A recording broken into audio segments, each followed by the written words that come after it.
Welcome to a Skyrim Addict podcast, where I will discuss my adventures and misadventures through Skyrim.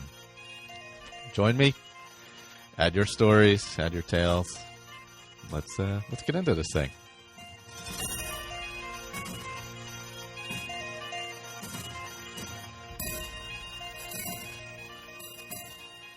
Hang out. Okay, I guess we're live. So here we are. I guess it's just me and Colin today on the Skyrim Addict. Michael is on vacation. Introduce me. Hey, Colin. Hey, How Victor. are you? I'm good. So we're just hanging out on Easter Sunday in the afternoon, and having done our due diligence with religion and families, etc. And so now back to Skyrim, right? Yes. Our religion. Yeah, sort of. Yes. Yeah. I've been praying a lot to Kinnereth lately, although that didn't work out so well for me with yesterday, which I will explain later. Oh God. So Colin and I have been playing with lots of overhauls lately, and so why did you go back to Skyrim, Colin, after all the Fallout 4 we were playing? It was. I think I mentioned it on the last one with Mike. Or was it in my feedback? I can't remember which. I think it was feedback. Yeah. I was looking for a new name for my character for the Fallout Roundtable, and there's a couple of anime I watched, and there's a couple of two from two completely different animes, a protagonist in each, and I just took both their names, the surname from one and the first name from the other one, and put them together and made that the name of my character. That's really cool. I like that. So I was trying to make sure that I was going to spell the name correctly. Not that it matters, but it matters to me. I wanted to spell it correct. Yeah, it's fiction after all, but it is important. Yeah. Oh, excuse me. So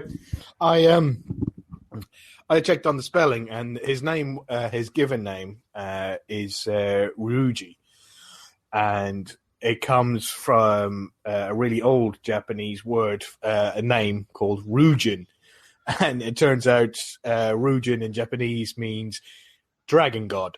Oh, cool. So I was like, oh, okay, and that inspired me to make, the Dragonborn Ryujin.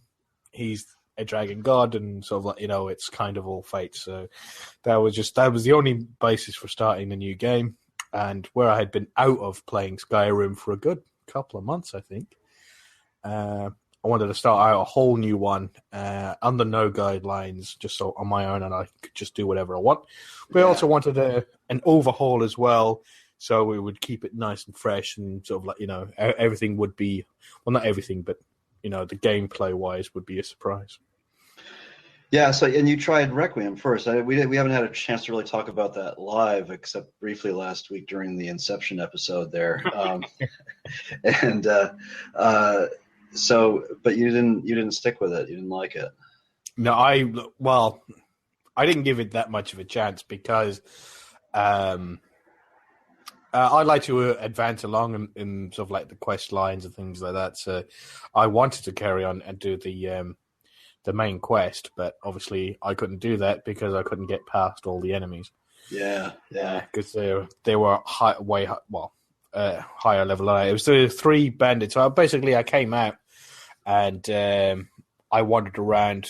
I came out with Rayloff, wandered around a little bit, but went to Whiterun, picked up a spell or two. I was wearing heavy armor, which took me all the way up to my, I think my weight limit was only 90. Yeah, it's pretty strict, yeah. And with the heavy armor on, my weight limit was, I was just wearing and carrying one weapon, and a couple of other things was 86 or something. So yeah. Then I went up to meet those 3 guys at the watchtower, and I could take 2 of them, and it varied which one it was because I tried about 7 or 8 times. It varied which 2 it was, but either the guy with the 2-handed sword would one-shot me, or there was the one who was upstairs come running down, and he had a crossbow. Yeah, crossbows are, and ranged weapons in general, bows and crossbows are really deadly in Requiem, both ways. I mean, they're fairly deadly from the player out too, but yeah, they'll really wreck you. So that's interesting. I mean, I when you mentioned that you were going to try a Requiem play, I decided to resurrect it. I think I mentioned that last week. So I've been experimenting with it a lot, and I'm up to level 5 on my most recent character in Requiem, and it really forces you to change your play style totally, which is kind of cool. I like that, and that's part of the reason why I wanted to get back into Skyrim too. Is I had sort of gone way out of my normal way of playing. I'd played two sort of nasty, evil, undead characters in a row, and I was getting kind of just sort of dragged down by it. So I wanted something good and bright, and so that's why I created my Varylus Hems character, and he's playing a fairly standard one, basically my sort of basic wide-ranging mod list with Ordinator and a bunch of other stuff. But then I decided to try a Requiem, and I experimented. I actually went through like 3 characters, 2 of the same name, and then this most recent one. And it's been interesting. I said, it's not only does it force you to change your play style, it's much slower, especially at the beginning. You really have to just sort of plod along. I think it has a tendency to not force you to grind, but it sort of makes grinding not necessary, but I've watched several sort of videos of people who play Requiem a lot, and they do tend to grind a lot, and I don't like that. So it makes it a lot slower. I know there's one guy I was watching, and he was up to like level 70 or some ridiculous thing before he really even engaged in any quests, by just doing all kinds of things. Like he'd go in and do one, what is the quest for Adrienne, where you bring the sword up to her dad, and so that sets you in good with the Whiterun folk. So then you can just like take all the silver off the tables and shelves and everything. So he runs around and takes all the silver off, and then runs down the or I should say plod, because of the weight limits. So you plod your way down to the forge or whatever, and melt that all down, because Requiem allows you to do that, and make silver, et cetera, et cetera. So I decided I didn't really want to do that. I tried that with one of the characters, and I just sort of didn't like it. It was it was grindy, dull. But one of the things I found, since we both mod a lot, Requiem doesn't play well with other mods, even though there are tons of patches out there. It took me quite a long time to get the mod running, with the patcher and stuff like that. I guess you had a much easier time of it, if I remember correctly, right? Oh, I had a really extremely light mod list. Apart from Requiem, I think I had was Immersive Hood, Convenient Horses, and I think there was a couple of the Harvest Overhaul mod. Uh-huh. And I think it was Pure Waters and Purity. Oh, okay. Nice. And that was it. I think that was just about it. That's all I had. And give me a second. I can pull it up here. Oh no, it's locked. I don't want to open up. That'll just mess me up. But yeah, I had a really light mod list. So apart from Requiem was the only one that was doing any game changes. So I didn't have any problems with setting it up, because that was the only thing that was changing everything. So I didn't have to fight with like Combat Overhaul or Revenge of the Enemies, or change the stats on immersive armors and immersive weapons and things like that. So I didn't have any of that to worry about. But you did run the patcher, right? You ran the Requiem for the Indifferent patcher. I can't remember. I think so. Yeah, I think it makes you. It'll load the game, but then you'll sort of get into a certain point. Oh yes, yeah. it'll When say, you yeah, walk into Helgen Keep and it starts making you do all that crap. yeah. It was about 6 times I had to come out, come back in, come out, come back in. I was like, this better be worth it. Yeah, I went through and looked at because the first Requiem setup I did had some of the combat overhauls in it and stuff like that, and then I said, okay, well, I'm not going to do any of that, and I took out a bunch of stuff. I left in things like complete crafting overhaul and a few other things like that, for which there are good active patches for the latest version of Requiem. So I figured that was safe, and for the most part, it has been. But I've had all kinds of weird things and things that have never, with all these mods that I've used so many times for literally years now, and have never had these sorts of issues I've had with the Requiem playthrough, like the brawl bug. Have you ever had brawl bug issues in any of your games? The only brawl one is sometimes my follower will start hacking away at people. Oh yeah. Well, that's it. I actually had one in this playthrough. I was punching some guy in the face, and it was that tool from Windhelm. Oh, and Iron Fist, Iron Fist. That's God, yes. Yep. So I'm giving him a beating, as everybody should do in all the playthrough. And I get him to, and I've got the best of him. He hits me, although he's in clothes. I'm in like full heavy armor. He hits me. I hit him. I take a lot more health off of him. I get him down to about a quarter health. Then he starts regenerating health faster than I regenerate stamina. Wow. And I'm hitting him as hard as I can. It's perma. Every strike that I'm using, not even just normal punches, uses up stamina. So I'm hitting him as hard as I can. And even though I hit him, his regenerating health is going up. It's not going down. Wow. So I don't know what that was about. So I got really annoyed. So I, in the middle of the fight, bumped it all the way down to Novice, punched the crap out of him, took the 100 gold off of him, and then when he stood up, I went into the console, clicked on him, and pressed kill. But it turns out he's essential, so he can't actually die. Yeah. So he is now crawling all around Windhelm on his hands and knees. As he deserves to do. Yes, because he's. That's great. I love it. I had issues with. For anybody who's not aware of the brawl bugs in Skyrim, the brawl script is very sensitive, and if you have any, especially stamina buffs, if you have a stamina buff that will regenerate your stamina in the middle of a brawl, the game triggers another script which forces the NPC you're brawling with to think that you have used magic, and then they will draw their weapon and kill you if you're too low level, or they'll just fight, and then the brawl fails.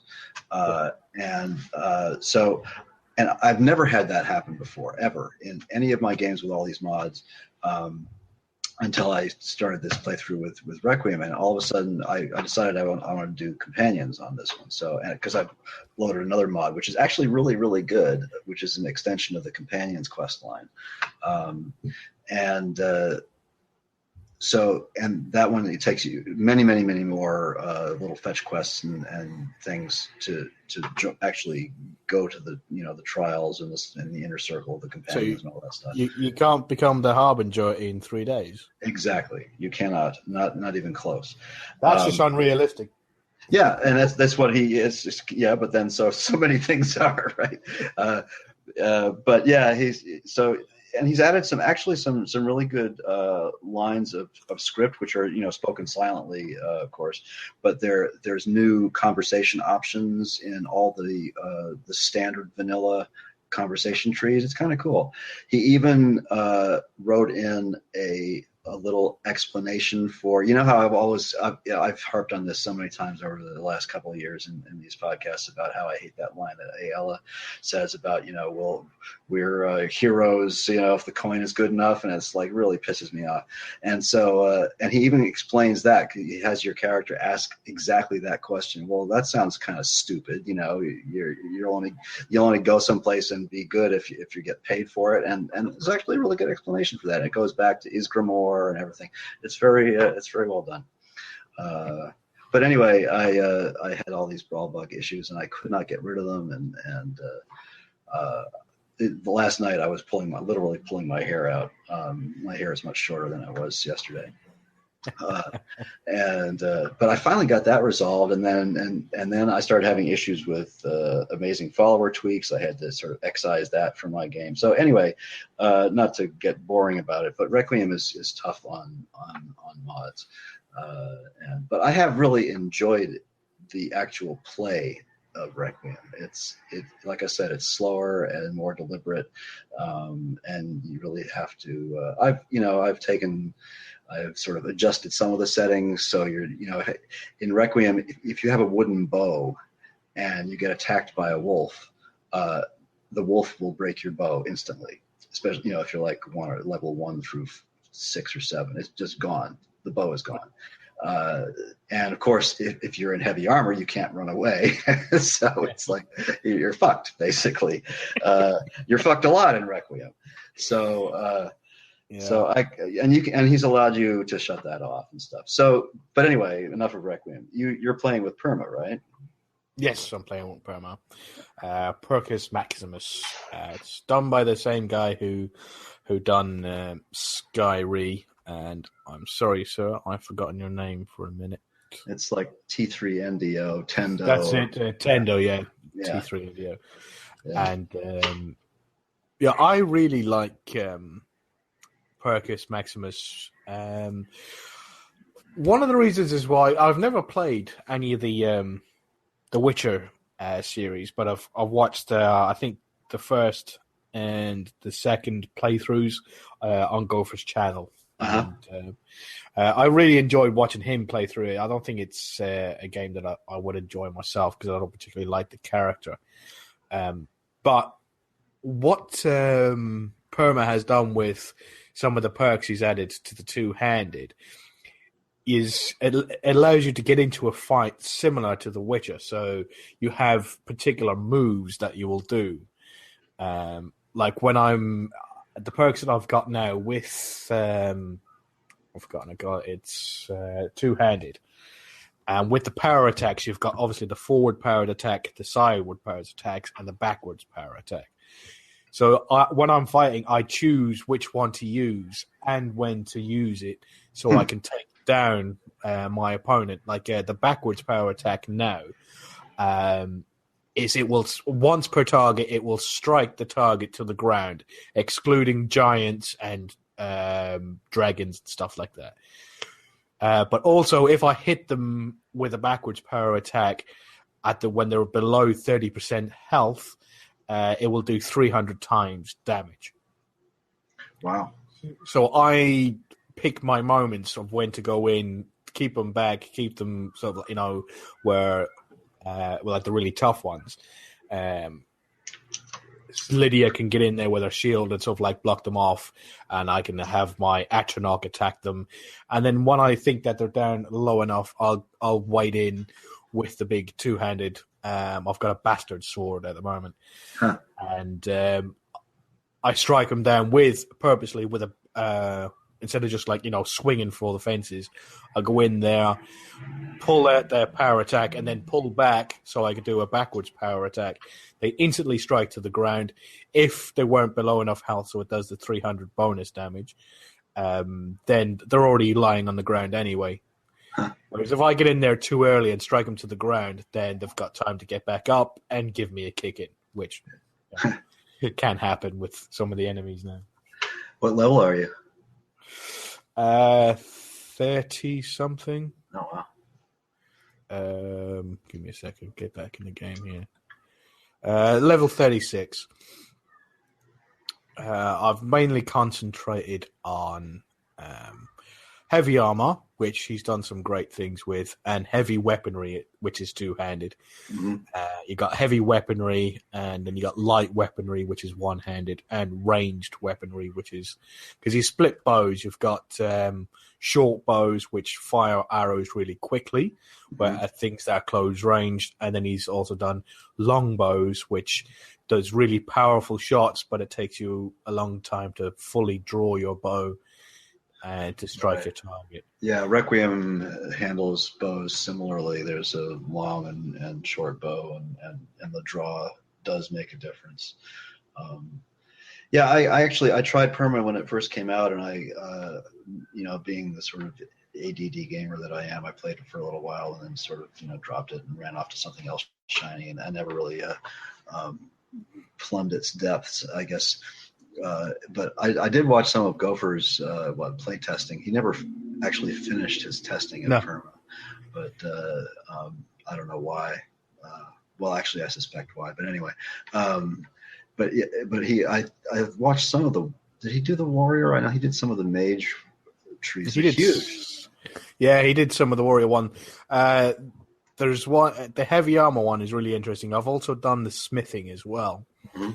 And that's where I've chosen because you can have these like mastery and focus perks, which I think focus perks and mastery perks are like in the warrior tree. You can only choose one mastery perk, which is you can either choose the smithing one, the two-handed one, the heavy armor one. Same with the magic one. If you choose one focus or one mastery, it's the only one you can choose. You can't get one from destruction and illusion and alteration. It has just to be one across all the board. Yeah, I forgot about that. Ordinator does something similar to that, doesn't it? With things like alchemy stations and stuff like that. You can pick one and master it or something, I guess. Yeah, like Michael was talking about his enchanting, where he's going to be able to do like a miracle enchanting. Yeah. I don't think it's going to work for him because he says what he's going to do is he's going to go legendary and then come back up and then take the perk again, so he can do another miracle one after it. Uh-huh. I don't think that's going to work. I think he's going to get there. Yeah, I think he's going to get there, and it's going to go. No, like we said, only once. Yeah. Damn it. Yeah. It'll set a bit somewhere, and that'll be that. Yeah. But we'll see. Yeah, that's cool. I guess for me anyway, I'm so poor at analyzing stuff like that and then remembering all those complex moves. I guess maybe that's why I'm responding a little more to Requiem, which is completely the opposite. He simplified the perk trees. They're even more simple than in many ways than the original vanilla game. And so it's easier to remember stuff. So what are you? So are you playing? You're playing the whole game, right? You're basically doing the whole thing with this guy. Yeah, he's a Breton. I should have got into that. He's Breton. His name's Lee Ryujin, and he is concentrated on smithing, heavy armor, and heavy weaponry. I've got up to 60 in smithing, which at 50 I was able to get up to orcish armor, and I can make orcish stuff. But I went up through the center as well of the smithing tree. Now you can't fix anything unless you have the perk. So unlike Skyrim Vanilla, you can't sort of like pick up an ebony piece of armor, grab a piece of ebony, and smith it up. You have to have the perk to be able to help with that, which is what they do with most perk overhauls. Yeah, Requiem's the same way, basically. You have to find a book. In fact, you can't even smith at all, really, at the very beginning until you find that first smithing book. And nothing, it's basically the same idea. Yeah. I did have to take a perk to do meltdowns, and you can only melt down the equipment that you have the perk in. So I can only melt down steel, dwarven, and orcish stuff. I can't melt down sort of like a moonstone because I haven't taken the perk. That's cool. But I can, from the very start of whichever one, I can enhance magically enchanted items straight away. So I don't have to take a perk for that. Yeah, that's really nice because that's really frustrating in vanilla and in fact Skyrim, which is the predecessor, was you had to be like level 60 or something, or at least 40 anyway to do that. Yeah. Well, I went up through the center, and in the center you've got the mastery perk in smithing, which is Warforged, which Nice. allows you to reforge any gear into Warforged gear. And Warforged gear has considerably better stats than regular gear, but cannot be enchanted. Oh, okay. But while using a Warforged weapon, attacks consume no stamina, apart from power attacks. Huh. And while wearing at least 4 pieces of Warforged armor of any material, you gain the perks of each material that you have invested in its perk. So when you invest in the steel smithing perk, you have a better resistance to bows and crossbow bolts. Huh. And when you invest in dwarven, you have a better protection against the dwarven machinery and farmer. Okay. And when you invest in orcish, you do 15% more damage with orcish weapons. And if you have Warforged gear, you get all of those perks. Oh, So even no matter what you're wearing? Yes. So what you're doing is you're incorporating all your knowledge that you know of steel, all your knowledge of dwarven, and all your knowledge of orcish, and making it into this one masterpiece of set of armor and set of weapons. That's really cool. That's a nice. What I thought was cool, just one thing was that once you get that Warforged stuff, the normal attacks for weapons don't cost any stamina. So I've got to level 36, or whatever it was, or whatever level it was in the 30s, to be able to get Warforged. Uh-huh. Get up to how vanilla Skyrim is, where normal attacks cost no stamina, and it was a pain in the ass. How does that affect your leveling? Does it? I mean, is there any sort of debuff to leveling or anything like that, or is it still sort of increment? Yeah, just incrementally of hitting people in the face with a big 2-handed weapon, and you know, all the the stones, they're all still the same. Uh-huh.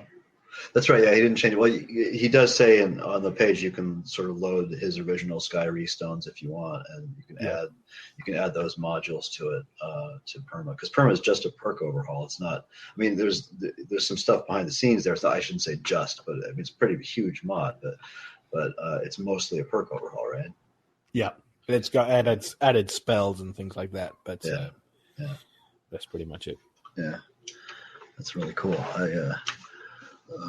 I did start up a perma character again just to see if, when you said you were doing it, I wanted to go back and try to go through the process, running the patch, the Skyproc patcher and stuff like that. Yeah. It went pretty well. It's as long as your Java is up to date and you follow the instructions well, it seemed to run without too many hitches.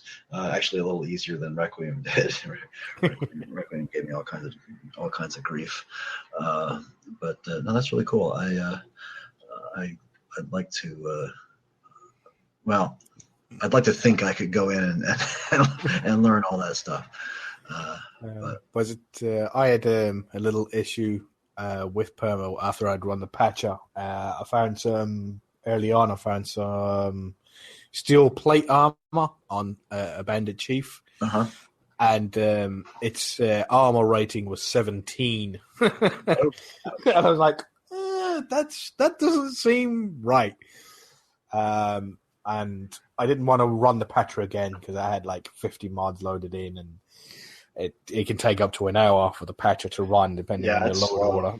Yeah, it's really slow. So that was my first foray into I've forgotten the name of it now. Bash? No, not Wirebash, the other one. TS5. Did you go in and edit it, manually edit it? Yeah, I went Ooh, into. good for you. Wow.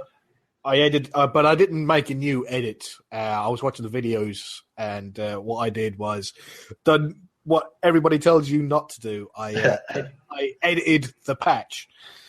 So the patches matches patch, the what it brings out at the end. What was that? The Palma.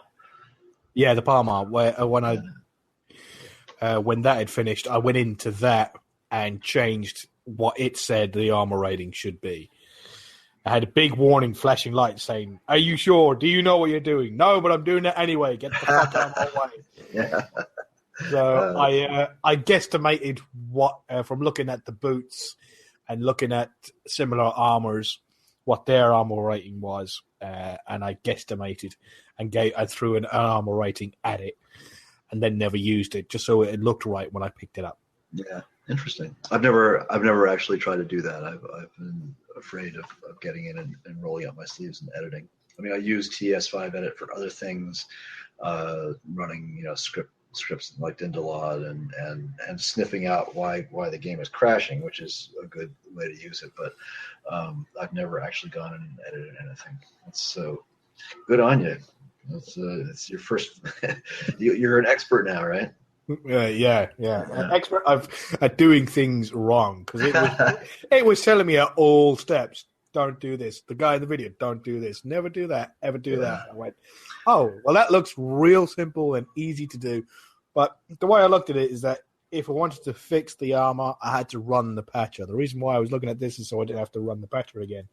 If it did go all tits up, I just deleted the patch ESP and then run the patcher again, and then restart the patch. And you'll be fine. Yeah, as long as it's on a you didn't bake it into a save or something, and you can just delete that save and go back a little bit. Yeah.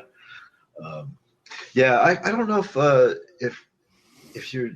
if it's worth running Rybash, making a bash patch with with perma or not. I don't remember. It's been a long time since I've played with it, because that might have taken care of it as well. I think you would do Rybash first and then run the Patches Maximus last. But that's what one of the guys said in one of the videos. Yeah, because that's what you do with like. You can also do merge patches with. Have you ever done a merge patch with TS5 Edit? That'll take some of the things that Rybash doesn't. I don't think you do that with Palma, but you might. I don't know. It takes some of the other things and gets rid of some of the the other conflicts aside from leveled lists. And because Rybash doesn't, I guess it doesn't do all the leveled lists perfectly or something. I don't know. Anyway, that's like too complex for me. I mean, I've got 3 different copies of the same mod all loaded in. I can't be bothered with the bashed patches, so I just have like a big, huge, long load list of mods, and it's all got like Cloaks of Skyrim, sort of like Jonaria so far, Cloaks of Skyrim, Ryujin playthrough, Cloaks of Skyrim, and then something else as well. Oh yeah, I do the same thing. No, totally. That's really I think that's good practice, because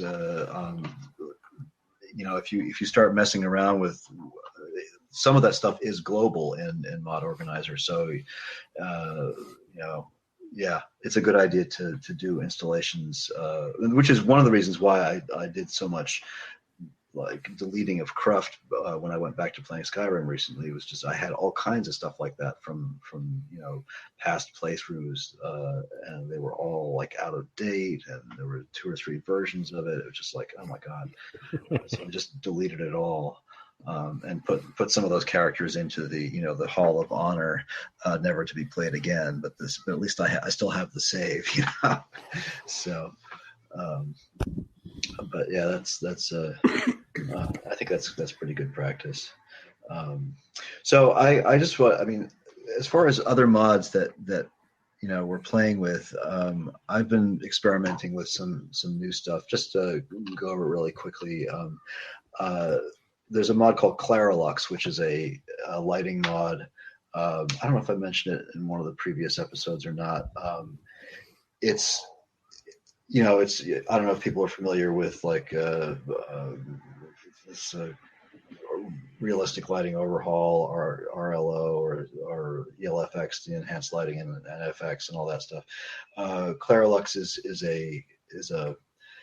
it's really good, and so anybody, I would recommend it to anybody to give it a try. It is a fairly scripty mod.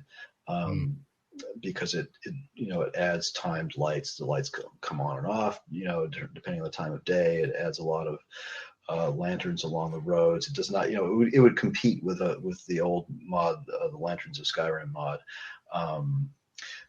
But it makes some really nice ambient effects. I took a screenshot of Riverwood the other day that was just really freaking gorgeous with the lighting.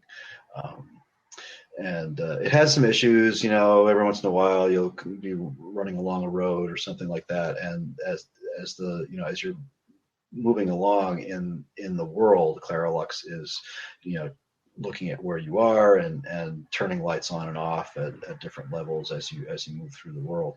And every once in a while it'll get out of sync with itself, and you'll get these little big light balls around it.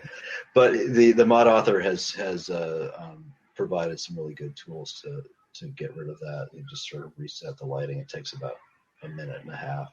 Just sort of stand there and wait, and it resets itself, and it's fine. So if that's what modding is all about. Yeah.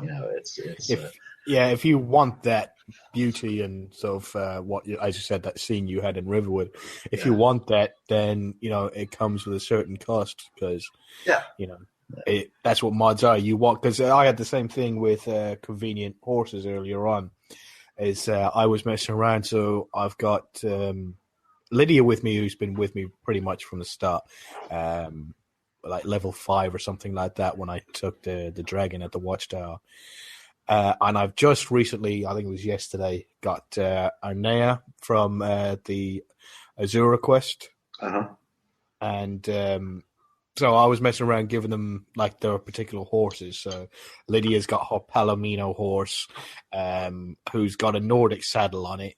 And then I was messing around with Arnea. She's going to have a grey horse who's going to have an Imperial saddle.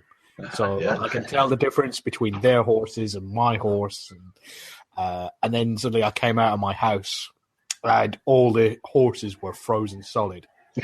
Oh no! And wouldn't move. So what I had to do was I had to go into the mod, because it's on the MCM. Go into the mod, and then all I had to do was turn off. Horses for followers? Turned it off. Their horses disappeared.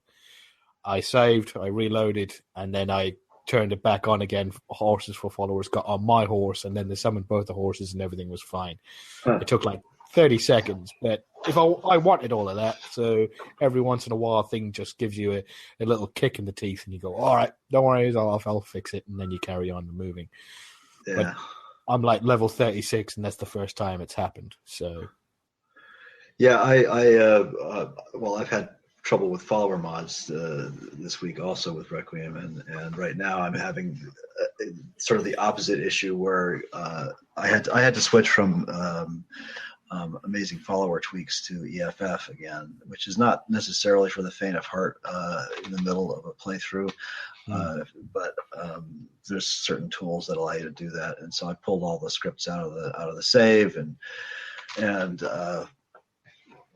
reloaded EFF. But now poor Uthgerd won't get on a horse, so she's running around behind me. okay. Yeah, it's really kind of annoying. So I don't know. I have the feeling that my Requiem character is doomed, but it's been fun. But yeah, I know what you mean with Convenient Horses is actually off pretty damn stable mod. It's so well done and stuff. So so I also tried recently. I forget his name, and he's kind of weird mod name, Inai Saison or something like that. And he or she has released a big weather overhaul, sort of to compete with Purity, which is what I use mostly, which is really, really nicely done. But it's called what's it? It starts with a V. And now I've got Vigor stuck in my head, which is a combat overhaul. Vivid. It's the Vivid Weathers, I think he calls it. And it's pretty good. I'd have to say that I like Purity better. Are you using a weather or anything? You said you're using water and Purity? Yeah, I had Pure Waters, and I put Purity in. Okay. And I ran with it for the first 10 levels, but then I just kept on. You know those stutters you kept on getting on the horse? Yeah. I was getting those constantly, even when I was just running along the road. Really? And that's running along the road in heavy armor, so you know how slow that is. Yeah. And it turns out it was Purity. My computer just couldn't handle it. Nothing wrong with the mod. Yeah. My game just couldn't handle it. It was just too much with all the water and sort of like the waterfalls, because I noticed it added like a few spectacular sites, like locations you should go and check out on the map. Yeah. And I was like, I really wanted to see those, but no, I want to continue with my game, so it just slowed it down too much. Oh, that's too bad. Yeah, he added a bunch of statues and waterfalls and stuff. And I don't even, something I've always just sort of stopped and sort of gazed at them because they're really pretty, but I've never actually gone to look at the base of the statues to see if there's any kind of treasure or something there. So, maybe there is, I don't know, but he put in a lot of those the I don't know, falls of Kinnereth or whatever and stuff, and they're really pretty. And he also put, I believe, torches and sconces near them, so they really light up beautifully at night and stuff. It's really nice. It's a really pretty mod. So where else are we? Did you come up with a complete backstory for your character, or is he just sort of the dude from Britain? Yeah, he's just a Breton guy. He lost his money, and now he's come to Skyrim to get more money.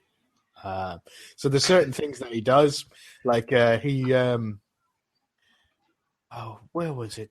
The Serethi farm. He just got to the Serethi farm as he was making his way across to Mizult. He gets to the Serethi farm, and she's like, "My sister's, a lazy tool, and." I've got so much work, and I really need all these jazzberry grapes. He turned around and he went, "Yeah, good luck with that," and carried on his way. Didn't say any questions. He's like, "I'm going to pick you some grapes to get like 200-300 gold. I'm going to go off and do something, that's going to make me a ton of gold." Uh-huh. It's quite fun, but some of the things that I've been finding in the game, because of the mods, are really surprising and really good. And most of the time, I have no idea which mod has added it. I've been experiencing that lately too. Sorry, go ahead. One of the greatest ones so far was where was I? I was going to I was doing one of the bounty quests for Right One when I first started off. So I was running around, going up to the bar, saying, "You got any jobs?" Getting a bounty quest, go to the nearest bandit camp, clear it out, come back, get the bounty, and clear it out. So I went to the one. It's not Halted Stream camp. It's the one that's in the bandit camp, but it's also where you get the Lunar Forge. Yeah, it's right next door to Halted Stream, basically. Yeah. Yep. It's that one. So I'm running up there, and you got the guys down at the front, a couple of archers and a mage. Then you got some of the guys that are up near the forge, and they come running down the steps.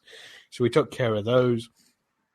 And then you've got the little place off to the side where you go in to kill. It's not a bandit chief. There's usually a leveled bandit, like a bandit outlaw or something like that. And he's the guy you got to kill. Yeah. So I kill everybody outside. I'm still in heavy armor, but I get in sneak mode just to get in the lay of the land. I come through the door, and all I hear is clash, bang, bang. I'm gonna kill you. this has never happened before. What the hell's going on? I'm turning around to Lydia, and she just shrugs at me. I haven't got a clue what's going on. So then all I hear is the death rattle of someone going, and then the die. I go, let that be a lesson to you. So I'm like, right, what the hell's going on here? So I put on stone flesh, which in perma makes my flesh look like stone. Oh, wow. That's interesting. And oak flesh makes my flesh look like oak. He's added like a texture to it, so you look like you're a piece of wood. That's really cool, huh? Yeah, fantastic. So I put on my stone flesh, get my two-handed weapon out, and then 6 Whiterun guards walk up the steps. Oh, wow. And start walking past me. And the first one goes past and he goes, "Morning, Thane," and walks out the door. And the second one carries on. He's going, and he goes, "Don't go to like Shivermist Cave. You know, there's something around there. It smells awful bad." Map marker added. Then the next one walked past, and it's just like this endless conversations as they walk past. "Morning, Thane. Morning. That's awesome. Good morning." And then I went down. All the bandits were dead because they came up cleared because they had killed a bandit, and it was. So what do you think added? What mod do you think that added that? Well, the only one I can think of, which I haven't loaded, would be immersive patrols. Oh. And it's not loaded into my game. That's the only one I've ever seen it do something like that, where it has, excuse me. But it was just brilliant. Yeah, that's like awesome. The guards going out to clear the local bandits. That's cool. Yeah, it's funny because I loaded some guard stuff in recently too. I was watching, I think it was one of Bro Duel's little series of mod video series, and they mentioned a couple that I had never done before, and one of them is called Suspicious Guards. Have you ever seen that? I don't think so. No. It's very cool. So when you have it goes along well with the sort of the classic guard dialogue overhaul, which is the standard thing where the guards don't they'll treat you a little more realistically based on your level. But Suspicious Guards. So if you're like a thief character in particular and you start sneaking around in one of the cities, one of the guards is going to notice you and he's going to start following you. and then he'll you'll like sneak around a corner and you'll look back around and there's a guard standing there, and all of a sudden he'll run a little closer and it's trying to run away, and then the guard will pause for a little while, then he'll run after you. It's just awesome. And I guess they have all the guards have a little sphere of influence. So if you run outside the sphere of influence, the guard will sort of lose interest, and then another guard will pick you up, and then they'll start. You look around the corner, and there's a guard hanging out there. It's really cool. So, and they won't sort of let go of you until you go out of town and come back in. So it's one of those nice little touches that just makes all the difference. So it's called Suspicious Guards. If anybody's interested, it's very fun. That's right. Yeah. One of the things that Requiem does, interestingly, in combat is, and I don't know exactly what mechanism he's using, but enemies will go into what would you call it? They'll. What is it when you give up and run away?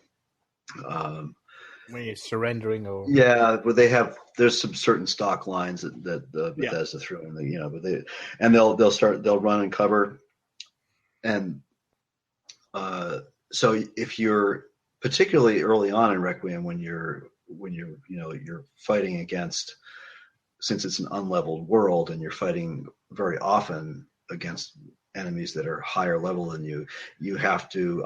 I've used more traps and tricks than I've ever done in any of my other games.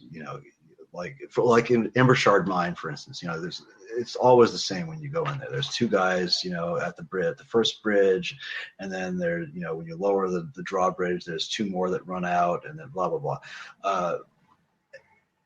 So in Requiem, I ran in there, and there's a stone trap.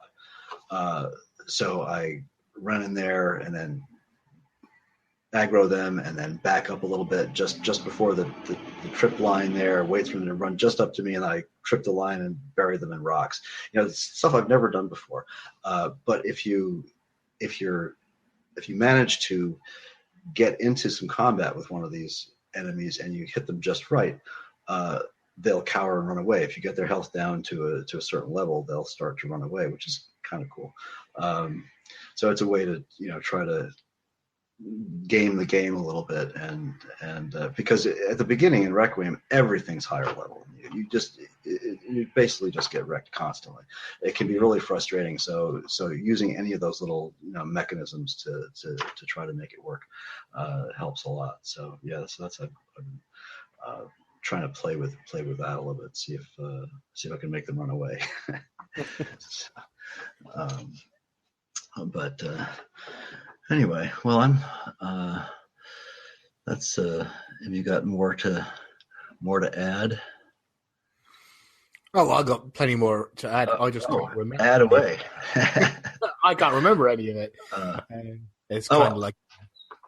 Well, did I mention Honed Metal? I think that's another mod I've used recently, which is another cool, really excellent little add-in. I think I mentioned it once before, but I'll sort of re-mention it just briefly, where you can go to any smith and order items, or particularly you can have the smith hone or make your armor better or make your weapons better.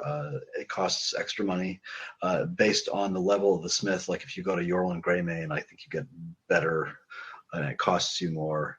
But it's a really great idea. It's a wonderful way of getting better armor and weapons if you don't want to work your way through the smithing tree.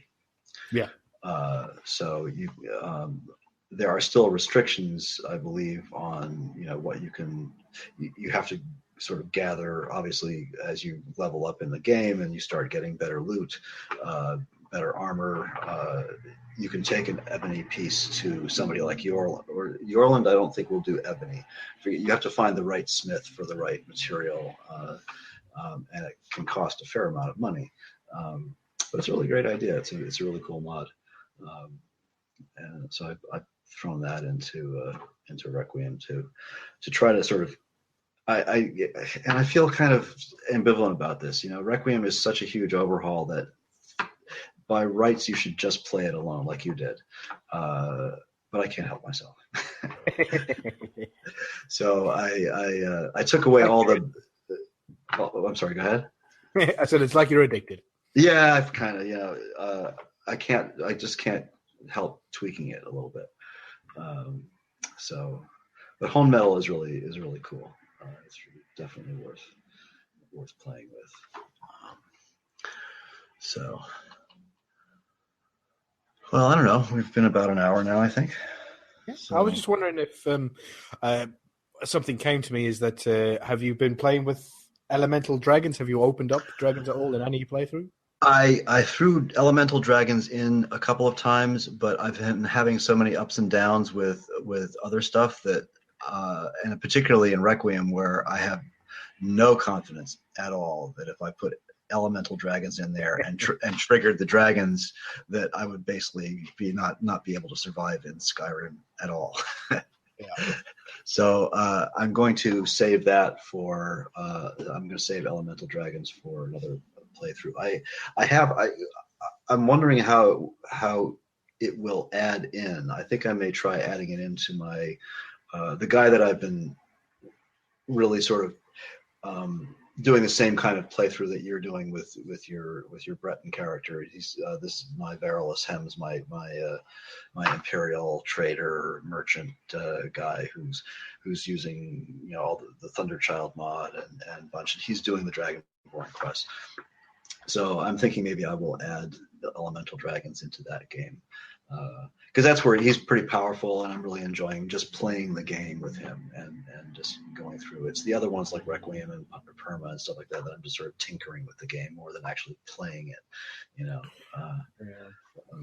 So yeah, I did a couple of fights with a couple of dragons, and some of them got a little bit. It's fighting what was it Perma does to me, like the how it makes it harder, and fighting what Elemental Dragons has changed about the dragon fights, because there's one mechanic that a few of the dragons have, which it'll instantly summon an area of effect spell that happens to always land exactly where you're standing. Gee, what a coincidence. Yeah. So it's not that it's like, they'll shoot out. Obviously, they'll shoot out breath if you're standing right in front of them. They can shoot it down from the sky in your general direction. And then they have other area of effect spells that, like, there's some that affect the weather. So you get, like, seriously bad rain. Wow. You get rocks that fall from the sky and all these other different things. But a few of them have the mechanic where this thing, it will summon sort of like an AoE exactly where you're standing. And it doesn't matter where you're standing, whether you're hiding or whether you're out in the open, it doesn't matter. It will instantly land where you are, not where any of your followers are. And I had it on one of my other characters. I think it was the Round Table character. And because he was in robes, there's absolutely no possible way for him to survive that fight. Because he was in robes, he had no armor. So the minute it hit, it done so much damage that it just killed him instantly. Wow.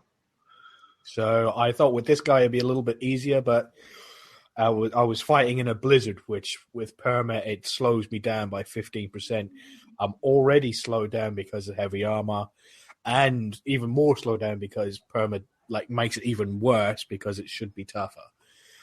So what are the things that, outside of the perks? What does perma do to the game?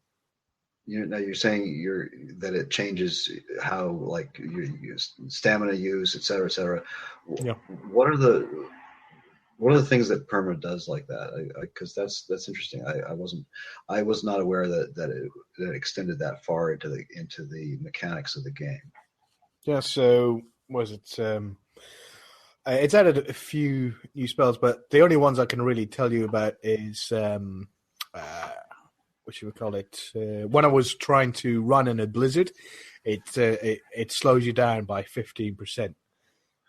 Your movement speed by 15%. And other game changes wise, does it do combat changes like Revenge of the Enemies does, or anything like that, or does or not? I have Revenge of the Enemies running, so I wouldn't know which would do either way. Was it that I noticed that magic is doing serious damage to me? I've now got to the point where I'm up in heavy armor where I can take a beating from a Briarheart. I took a few good power strikes from a Briarheart who was dual wielding, and I still had some. Sorry about that. No worries. I took a few power attacks from a Briarheart that was using dual wield, and I still had some health left to run away and scream for Lydia. Save me. Yeah, that was exactly it. And sort of doing, and was it the healing spells are really, really curtailed. They hardly do anything. That's right, and it's over time, doesn't it? The potions heal over time rather than instantly. Yeah. You have to go into alchemy perks, which I was thinking of investing in, but you have to invest in them if you want decent potions. If not, you use a crap ton, and I have used a crap ton. Thank you, Harvest Overhaul. Yes, indeed. Yeah, that's actually that. Requiem does similar things as you know with healing. You don't heal at all over time. You have to use potions, and I haven't even tried using Restoration Magic yet, but I think that's severely curtailed as well. But yes, the Harvest Overhaul and some of the other little mods like that really make a huge difference when you have to work under those constraints. But yeah, elemental dragons is something I would love to try, but I'll be sort of hiding in caves and cowering. You will. You have to. I have been. I've been. I think one of the fights where I kept on dying so often took me like an hour to try and kill this one dragon. Wow. He was just a real pain. Some of it was, I was prepared. I was ready to go for a fight, but as I said, I was fighting the weather as well. Wow. So I'm sorry. Go ahead. I interrupted. No, it was just that sometimes where the like perma what that was doing to me and what the elementals where they were fighting against me, I was basically on the back foot the entire fight, and the two together kind of wouldn't let me fight. Huh.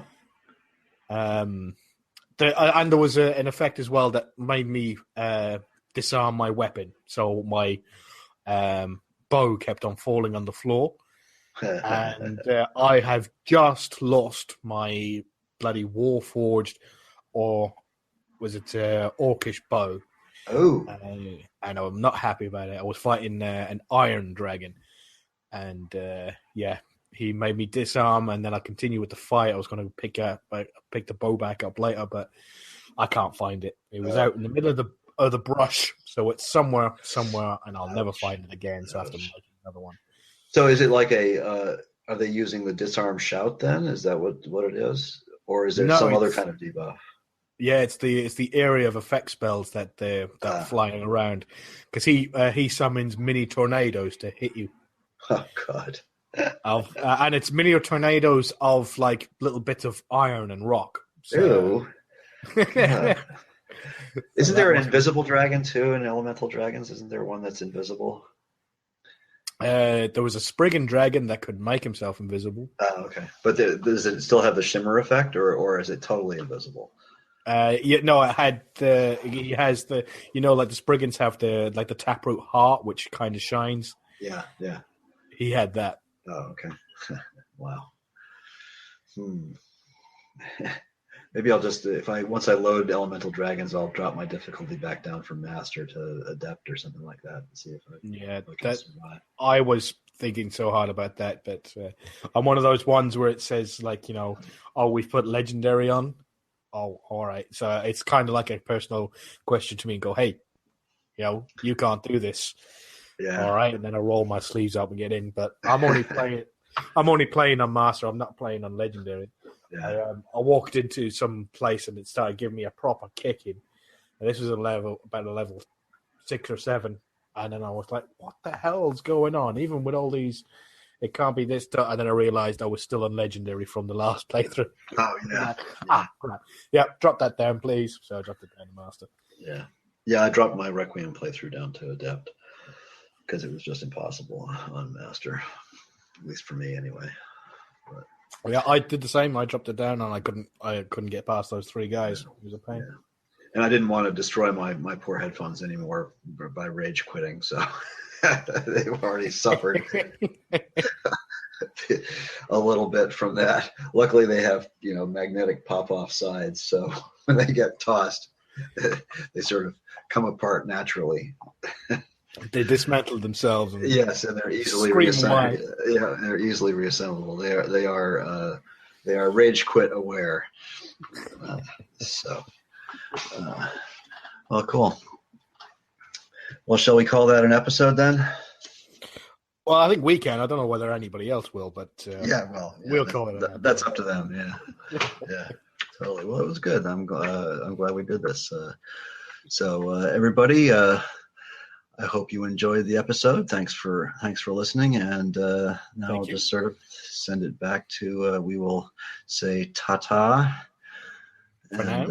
For now, and send it back to Michael. So here I'm going to stop the broadcast. Thanks for listening to this episode of Skyrim Addict. You can find all of our contact information, YouTube channel information, as well as other shows over at asapodcasting.com, including our newest show, The Fallout Feed. Special thanks to Claire Lafar for the show's artwork. You can find her stuff at etsy.com/MayaFirePrints, MayaFirePrints. And a thank you to Dan Bull for the use of his music in the roundtable open and close. You can find him on YouTube or iTunes. Just search Dan Bull. Once again, thanks for listening, and later, everyone. Peace.